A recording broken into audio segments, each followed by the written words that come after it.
A few moments later. Hello guys, good morning. Welcome John Vlogs. 5.3 followers na tayo. For today's video, sumamaho na ta. First from the farm di ay ni guys, ang pipino. Naniniwala ba kayo guys pag may sa kasabihan na pag may tinanim may aanihin? Wow! Paborit ko talaga itong pipino guys. Parang hindi makumpleto yung araw ko pag walang pipino. Alam nyo ba guys na dili din siya gulay ang pipino, kundi prutas niya siya, parang siyang watermelon. Marami palang benepisyo ang pipino.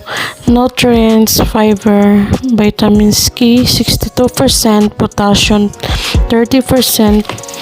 Og nakanindot ani siya guys, kay good for your heart. Og kanang murag siya tubig halos ang